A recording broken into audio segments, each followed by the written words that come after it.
Welcome into the first CHGO Blackhawks pregame show of the year, presented by Coors Light. Blackhawks at Winnipeg Jets. I'm Jay Zawaski. That's Greg Boysen. Lawrence is over there. Yes. Mario somewhere stuck in traffic. He'll be here probably by the end of the game, I would think. Mario? I mean, he basically lives in Wisconsin, so Slash Iowa. Right. Well, that would be, maybe. We got a lot to get to today. We're going to hear from Conor Bedard. We're going to hear from Luke Richardson. We're going to go over the lines for tonight's game for both the Jets and the Blackhawks. Before we do that, do us a favor. Smash that like button for us on the YouTube page. Make sure you are subscribed to our YouTube page as well. And make a note that as soon as the game ends, whether you're watching or listening, to join us for the post-game show, we'll be here as soon as the final horn sounds. It's going to be fun, hopefully. So let's take a look at the lines, starting with the Winnipeg Jets. Mark Scheifele will be centering Kyle Connor and Gabe Vilardi. Vladislav Nemesnikov, I always struggle with that one, centering Cole Perfetti and Nikolai Ehlers. Adam Lowry between Nino Niederreiter and Mason Appleton. And Rasmus Kupari centering Morgan Barron and Alex Iafallo on defense. It's Josh Morrissey, Dylan DeMello, Dylan Sandberg, Neil Pionk, Hayden Fleury, who is missing an E, and Colin Miller in goal. Connor Hellebuck. He is one hell of a buck. And now, the starting lineup for your Chicago Blackhawks. Conor Bedard centering Mikheyev and Teravainen. Kurashev centering Hall and Bertuzzi. Dickinson with Foligno and Anderson, and Donato centering Maroon and Athanasiou. More on that in a second. Your D pairs are Martinez and Jones, Vlasic and Brody, Kaiser and Murphy. So Nolan Allen draws the scratch with Wyatt Kaiser back in the lineup. Arvid Soderblom in goal with Peter Mrazek going tomorrow night against the Oilers. Probably the smart move. So if there's big news here, it's that Athanasiou is in, Craig Smith is out.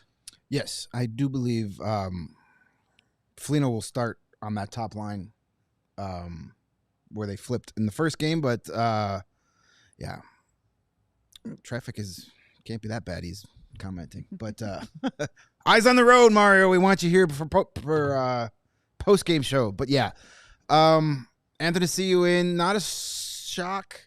Craig Smith had a rough one. Yeah. I mean, he did have that play where he hit the post, but then he also had the turnover that led directly to the first goal. There was another play later in the game where he just fell down. No one was within 10 feet of him. And he fell down. Conor Bedard did that too. Let's be honest. Yeah, but, it happens. But when you've already had one major flub, when you fall down, it's not a good look. The crazy thing with him is he was so great not great. Let's not overstretch it, Jay. He was very good in preseason. He was better really than what I expected. Yeah, right. He looked good in practice. And he's going to be fine. Yeah. He's going to play a lot more than he scratched, but that was kind of like, that was the easy choice. You need to get Athanasiou speed in there. Yes. I kind of wish he was going to get used on the power play. It doesn't look like that. No, it doesn't seem like that's the case. I guess you got to earn it. Maybe you'll see it as the game progresses, but yeah. And then Wyatt Kaiser, that's kind of a surprise that he's back so quickly. Hasn't really skated a whole lot or practiced. All. I mean, what are you going to do? But you could send him to Rockford for conditioning. You could have, yeah. But man, it's pretty obvious that Luke Richardson, big fan of Wyatt Kaiser. We all are. I'm glad he's in the lineup. There were a lot of people. I had I don't want to say heated discussion, but I had a spirited debate on the Die Hard Only Discord today about a lot of people are, mad that it's Nolan Allen coming out of the lineup. Yeah. TJ Brody didn't have a great game. Alec Martinez wasn't spectacular, but he wasn't terrible. No. I'm not sure Alec Martinez should be playing Seth Jones minutes every night. Again, that's first probably game. These things are going to work out. But what I did say was, the thinking behind this move that does make sense. Yes, Nolan Allen he's not being benched. He didn't do anything to get pulled. It's just rotation. Now you're playing.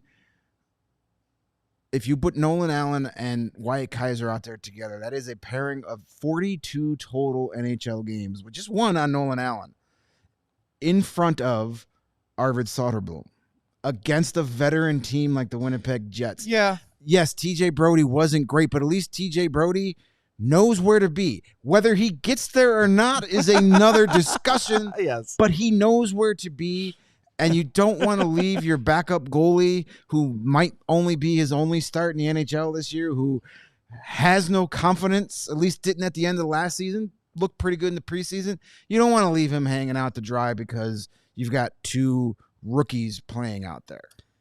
That's at least what I think. I get that. I saw a lot of TJ Brody leaving people out to dry. If you missed our show yesterday, our buddy Steve Peters did a great job breaking down the first goal of the game for Utah. That one where Philip Kurashev sort of got caught, Taylor Hall got caught behind, and he basically said TJ Brody is here doing nothing. He's defending no one. And it's one snapshot, but he was also the lowest rated player in the game. If you want to look at metrics, whatever, eye test metrics, they both say TJ Brody was pretty bad. But I get it. You're also taking out Craig Smith already to put in Athanasiou. So I don't know. Maybe the thought is I don't want to take two veterans out.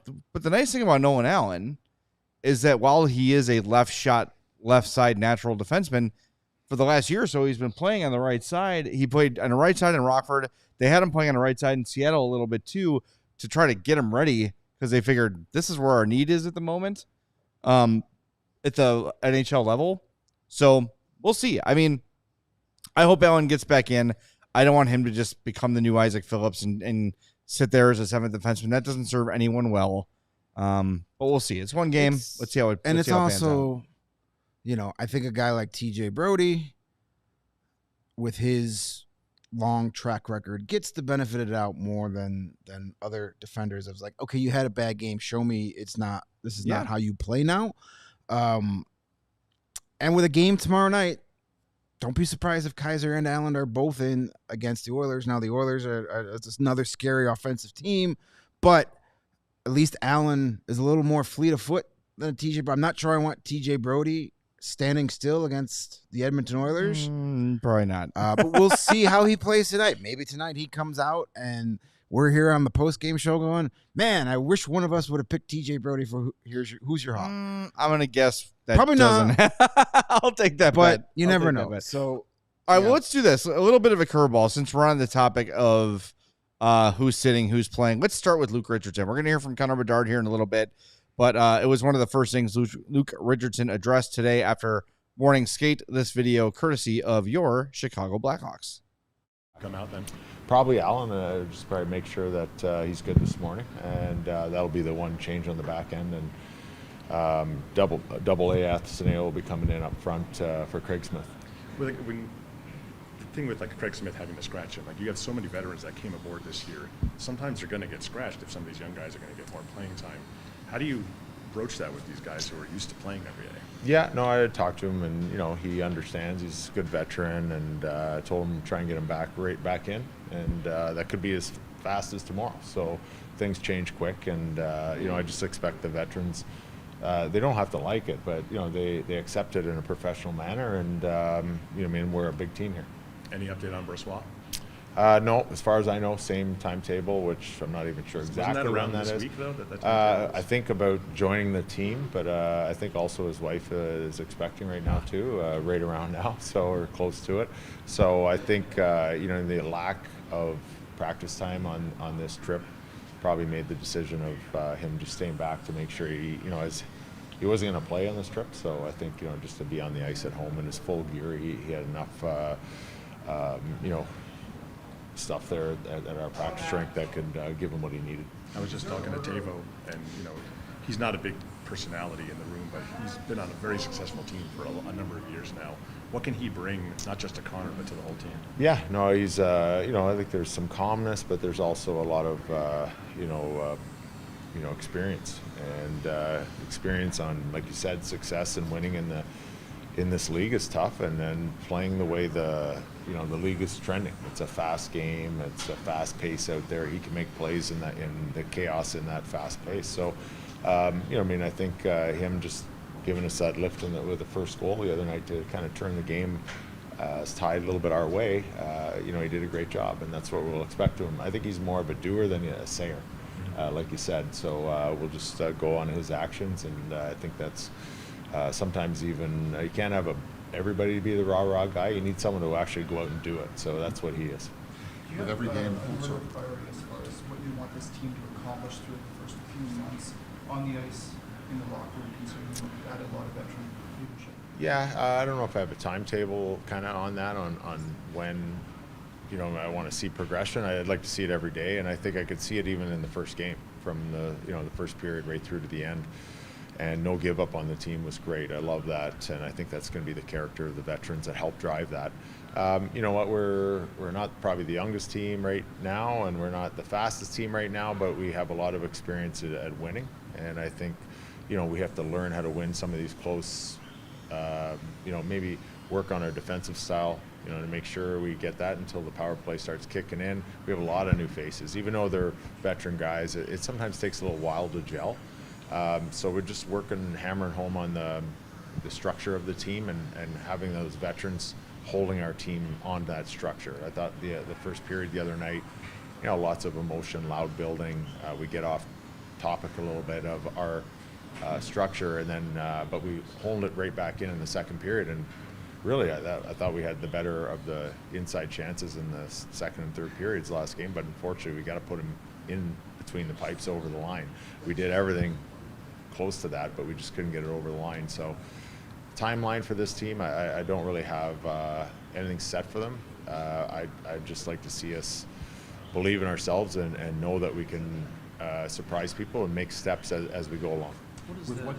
With what you just described, Luke, from 72 hours ago, you're going to have somewhat, the same type of scenario to deal with tonight. How much of an asset going through that Tuesday will that be, and maybe trying to, get off to a better start here this evening? Yeah, in the last few years, we've started on the road and have had quite a few home openers, and it doesn't seem to really bother us. I think it was our own play in the game, not anything else, in that. And tonight there'll be another probably short delay, but not really anything that's going to affect us in this game. So we just know that the opponents that we're playing, they're fast. They got off to a great start, obviously, the other night.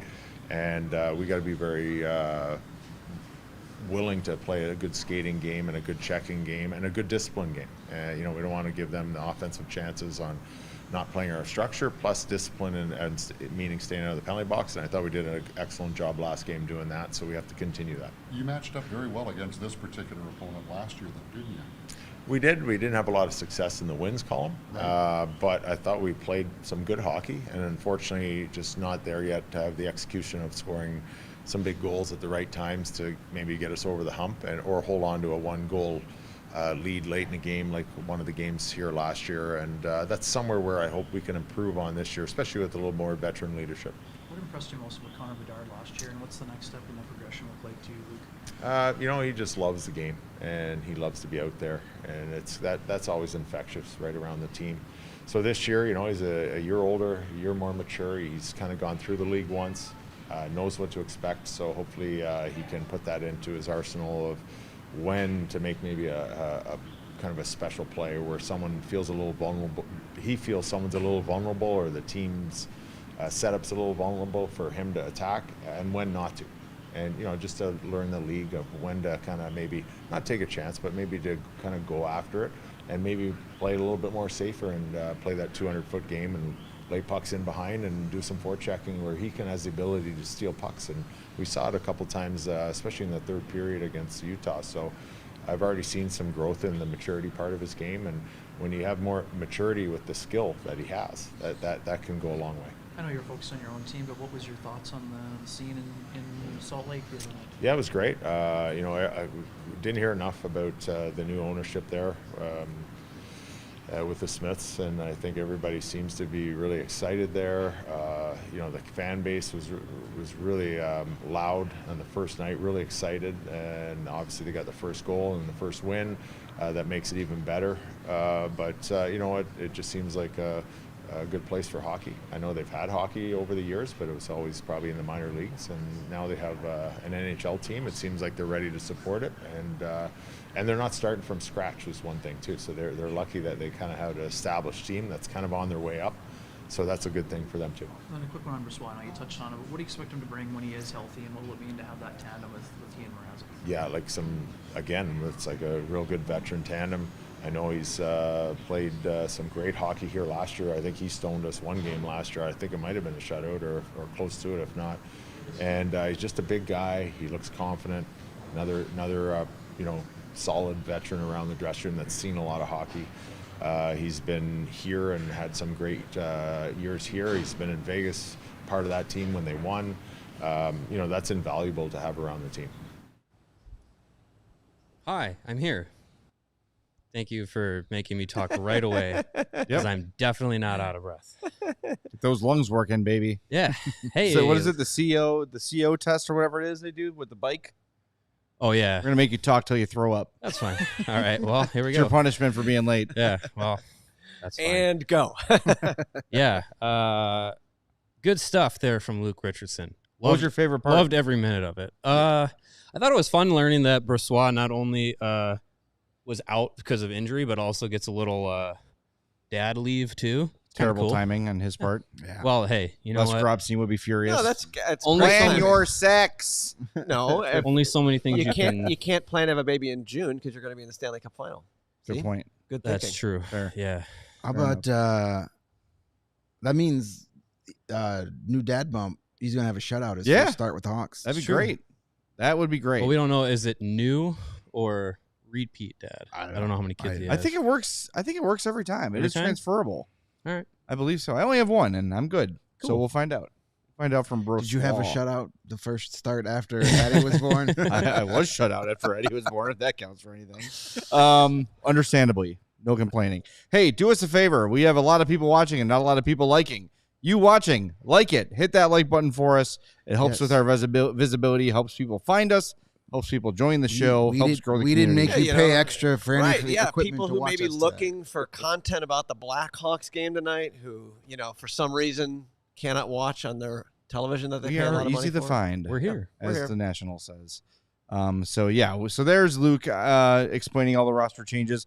I don't have a problem with Athanasiou getting in this game. I think that one thing that was sorely lacking in the Utah game was speed, and I think it's frankly missing big time from this roster. Fortunately, every prospect is fast. Yeah. So when this team's ready to compete again, speed will not be an issue. But right now it's an issue. Would I have preferred it to be Reichel? Probably. Did Athanasiou do more in the preseason to earn a look than Reichel did? Maybe. Either way, I just think that Athanasiou is maybe a little more versatile in that fourth line role. You know what? I don't know if I want Reichel there to start. Yeah, I mean, if it's Athanasiou in the fourth line role, at least he brings the most speed that he can.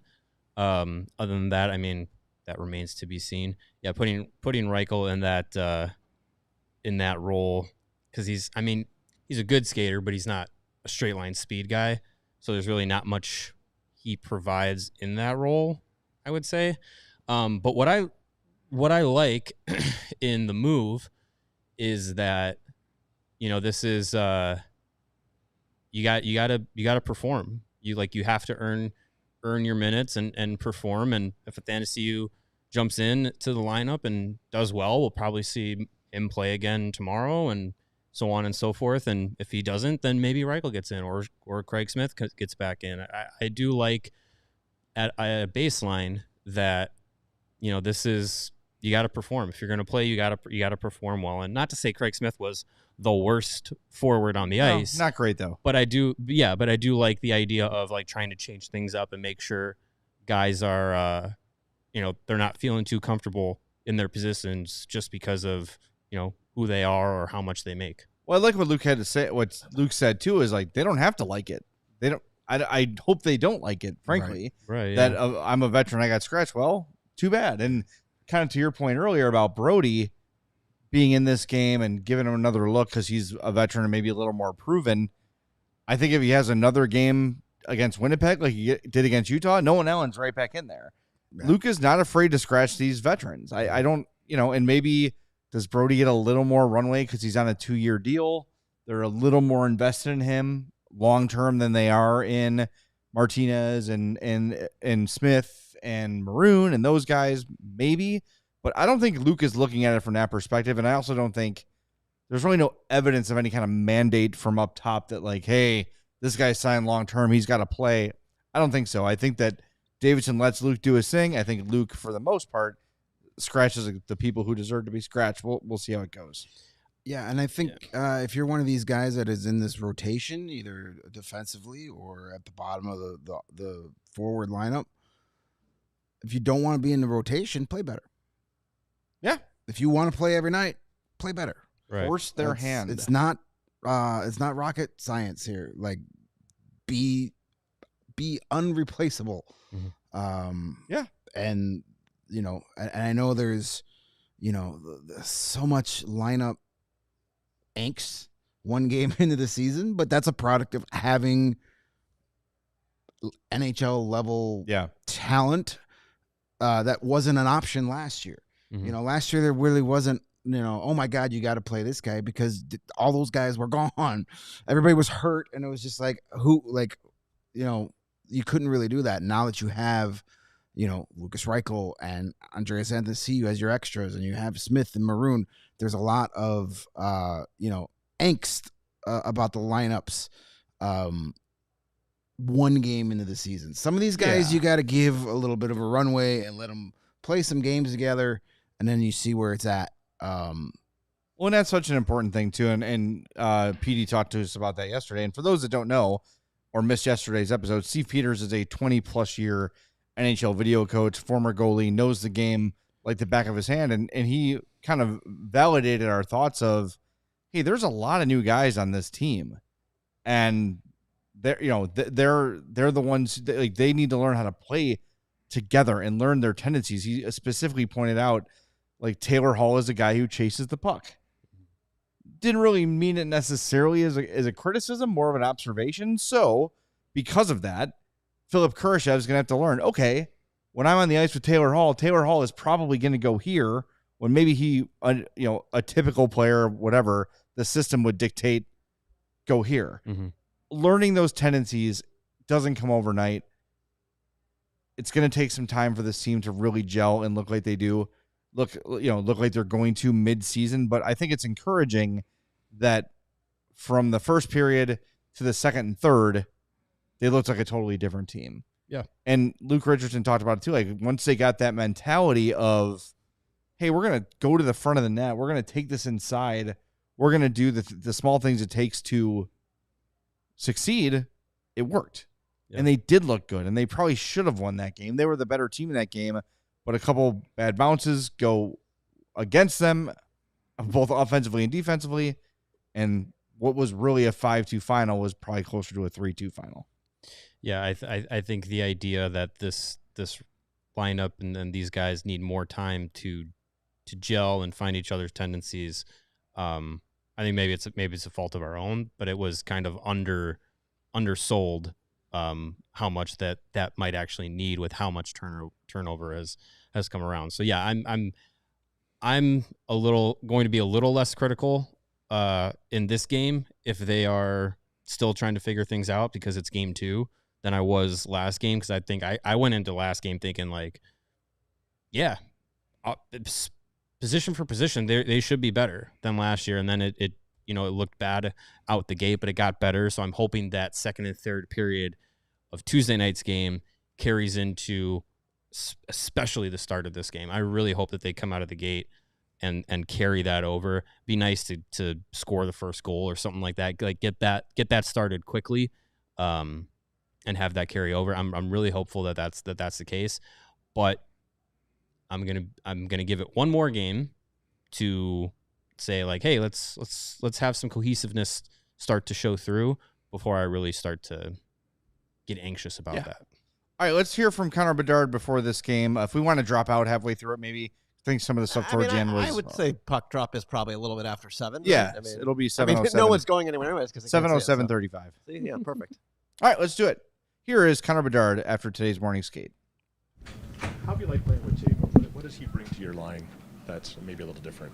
Yeah, it's been fun just getting to kind of know his game, and he's just such a smart player. He's kind of always in the right spot, and he never panics with the puck. Even on his goal there, a lot of people would have just shot that right away, but just has kind of the presence of mind to do things, and obviously he's got the skill for it, so it's a lot of fun just kind of trying to work around him for sure. 10 years ago, he was kind of in the same spot you were. He was the first-round pick everyone was all excited about, and you know, he says you like the attention a little bit more than he does. He's a pretty quiet guy, isn't he? Yeah, very quiet.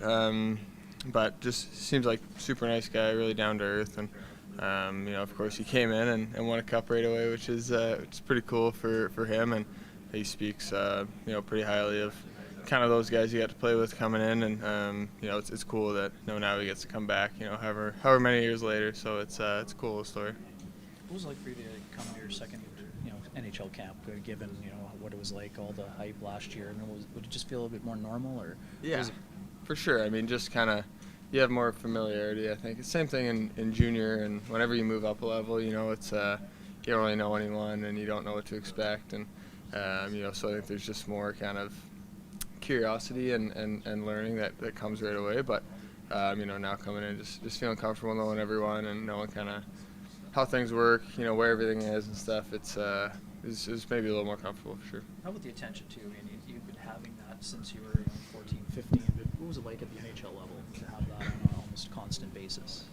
Yeah, I mean, it's all outside of hockey and you know, the room and stuff. So, I mean, my focus is playing the game, and you know, that stuff is something that, you know, comes along with it, and you know, obviously when every level you go up, like I said before, it kind of gets to be a little bit more. So I think it's been a nice sort of gradual process for me, and you know, last year it was more magnified, but in the end, my focus has stayed the same. What was your evaluation process like when you're able to kind of take a breath and look at everything and how the season was last year for you on the ice? Yeah, I mean, I think it was kind of frustrating, I think, with you know, our record and stuff, and you know, you play the game to win, and you know, as a competitive person, you know, all of us, it was hard on all of us. So you know, whether you had a lot of points, didn't have a lot of points, there's always things you can do to look in the mirror and you know, try to improve. What does the next step of the progression look like to you, or what are your goals, I guess, in terms of taking that next step as a player? Yeah, I think just you know, maybe just more and more impact on games, and you know, I think every year I want to become, you know, a little obviously better, and dominant's not the word, but just like having that impact, and you know, when you're on the ice, things are happening, and that's offensively, of course, but that's also in other areas of the game. You know, I think you know, face-offs were obviously not great last year. That could get better. You know, it was minus 50, whatever that stat means, but obviously that's not good. So you know, stuff like that you want to improve on. Too, as a guy who's represented his country a lot before, I mean, 4 nations, is that something like you're hoping to be in the mix? Could that be one of the goals for the year too? Yeah, I'd love to be. I mean, you know, that's not what I'm focused on right now. Of course, focused on this team here, but you know, it's something, you know, in the summer and you're looking at, and you want to be there, and you know I have to you know, play really well and be, you know, someone that's, if they're going to take me, I got to be someone that's going to be trusted in kind of, you know, every area, not just you know, offensively. So, you know, I know that, and you know, we'll see what happens, of course. But you know, it would be great if I could put myself in a position for them to have to think about it, whether you know, they would go with me or not. And what was it like to be part of the first game in Salt Lake the other day? Yeah, it was a lot of fun. You know, we were all, you know, pretty excited for that, and you know, you have a little imprint on history there, and you know, it was a great crowd, and it was pretty fun. I never know if Winnipeg truly qualifies as Western Canada, but do you still get a little amped up for these games when it's closer to hometown? Yeah, for sure.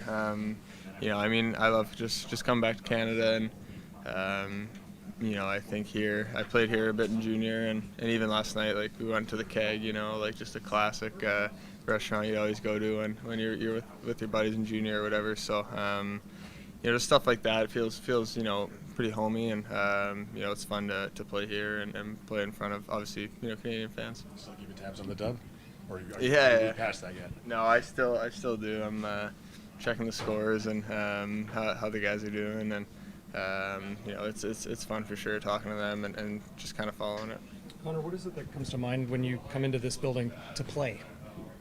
Like their team, or just this building, the atmosphere, yeah, those sorts of things. Yeah, it's fun. It's I feel like there's less people, like smaller capacity, but it doesn't feel like that. It feels like you know, they're on top of you, and it's loud, and you know, it's a fun place to play. They obviously love their hockey, and you know, it's a passionate fan base, so you know, it's something that you enjoy playing in.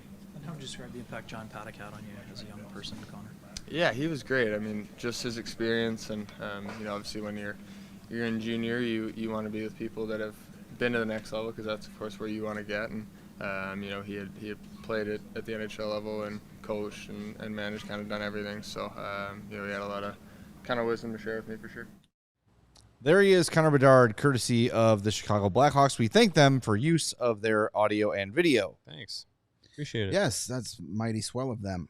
Audio sounded great on Connor, by the way. That was It great. really did. Good stuff. Yes, I love good audio. Yep. Me too. All right, who's your Hawk? Who's our Hawks, We're going to guys? give you our picks and then get the hell out of here so we go watch this game. We got a game to watch. Yes, we've got to stand Unlike up. some of you. We've got to stand on the. We've got to stand on the roof and tilt things the right way. Direct all to see tweets them. at Mario_Tirabassi. Exactly. Fine. Joe Pizza Guy, whoever you are. Yes, who's your Hawk? Jay had first pick. He took Conor Bedard. Yeah, went out Shocker. on a limb That on was that easy. one. Yep. Then we have Jason Dickinson for Mario. I'm going with Philip Kurashev. Interesting thing about this, we each have a guy on a different line, which I don't know if that's ever happened before. That's interesting. Because last year it was like first guy gets Bedard, second guy gets Usually who's ever on Kurashev. Conor Bedard's line, Yeah. and then third guy takes Seth Jones. Yeah. Pretty So much. now we The have val- three guys on three different lines, so nobody can ride somebody else's coattail to a good point The performance. volume Yeah. stats is what you get from Seth Jones. Yep. Yes. You play Love for 27 minutes, you're going to Hey. get some shots, some hits, some block shots. He's always a good third pick. Just curious, the scoring system this year. Again, so whoever's in last on the season point total will Picks be picking first. We will first. pick first, Okay. yeah. Right, Okay. we're It's going by to go season. reverse Right. order of So overall it's not standings. game. We're now Right, now Apple doing last to first. aggregate Yes, scoring great. That's throughout right. the year. So what we need to decide, though, is does the game winner wear the chain or the overall leader wear the chain? Game winner. Game winner. I agree. Yes. All right, good. I'm glad we talked.